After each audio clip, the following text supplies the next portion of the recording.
Hello बाल मित्रों, नमस्कार। कक्षा 4 हिंदी ऑनलाइन वीडियो में मैं आपका वेलकम्स करती हूँ स्टूडेंट। तो आपकी FA3 पूर्ण हो गई, उनकी एग्ज़ाम ख़त्म हो गई। तो अब हम FA4 की ओर जाएंगे। FA4 में आपको चैप्टर 4 तक हमने पूर्ण किए। अब आएगा काव्य 5, जो है आपकी काव्य का नाम है धम्मक धम्मक आता हाथी। उनके कवि हैं प्रयाग शुक्ल। प्रयाग शुक्ल ने के द्वारा रचित गई इस काव्य, जिसकी पत्रिका में संपादन भी किया गया है, सशक्त रूप में लिखी गई है। बच्चों के लिए बहुत ही उल्लेखनीय रचना लिखी गई है, जहाँ पे हाथी की काव्य हम गुनगुनाएंगे। तो स्टूडेंट पाठ्य पुस्तक निकालिए, पेंसिल हाथ में, मेरे साथ आप भी इस काव्य को गुनगुनाओ। उनके बाद हम उनके अर्थ लिखेंगे पेंसिल से, ताकि आपको समझ में आए आसानी से। तो आइए बच्चों, हम काव्य को गुनगुनाएं। ठीक है बच्चों, चलो। ये है काव्य 5, धम्मक धम्मक आता हाथी, जिनके कवि हैं प्रयाग शुक्ल, जिसमें प्रयाग शुक्ल ने हाथी के बारे में कविता लिखी है, बहुत अच्छी है। तो आइए हम उसे राग से गुनगुनाएं। मुझे जैसा आ रहा है ऐसे मैंने भी प्रयास किया है, आप भी मेरे साथ अच्छी तरह गुनगुनाओगे, ठीक है। ये है हाथी भाई, जिसको बोला जाता है एलिफेंट, और उसको हिंदी में बोला जाता है हाथी का समान अर्थ गज। गज यानी कि हाथी। तो चलो, धम्मक धम्मक धम्मक धम्मक आता हाथी, धम्मक धम्मक जाता हाथी, अपनी सूंड उठाता हाथी, अपनी सूंड गिराता हाथ, अपनी सूंड हिलाता हाथी, अपनी सूंड घुमाता हाथ। धम्मक धम्मक धम्मक धम्मक आता हाथी, धम्मक धम्मक जाता हाथी।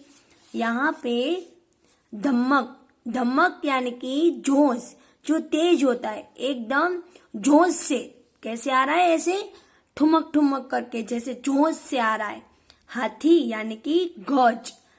और यहाँ पे मैंने आपको ऑपोजिट यानी कि मैंने विरोधार्थी इस 2 लाइन में निकाला है। आता तो जाता, एक आता है और दूसरा जाता है। तो हम इस 2 लाइन में से भी व्याकरण देखेंगे, जो होता है आपका विरोधार्थी शब्द। फिर है अपनी सूंड को वो उठाता हाथी, अपनी सूंड को गिराता है। अपनी सूंड को उठाता है, फिर बाद में गिराता है। तो यहाँ पे उठाता गिराता, तो वो आपका होगा ऑपोजिट यानी कि विरोधार्थी। जो उनसे बिल्कुल विपरीत होता है, विरोधी होता है, उनको बोलते हैं विरोधार्थी। अपनी सूंड हिलाता हाथी, अपनी सूंड घुमाता हाथी। कभी कभी वो ऐसे हिलाता है, कभी कभी ऐसे घुमाता है। तो यहाँ पे हिलाता घुमाता, हिलाता घुमाता, ये हुआ आपका ऑपोजिट। फिर यहाँ पे मैंने आगे बताया आपको आता तो जाता, ये भी 2 लाइन में निकलेगा। हाथी यानी कि गज।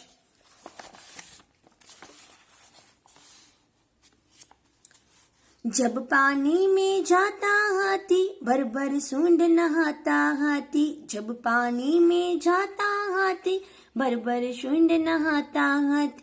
कितने केले खाता हाथी, यह तो नहीं बताता हाथी।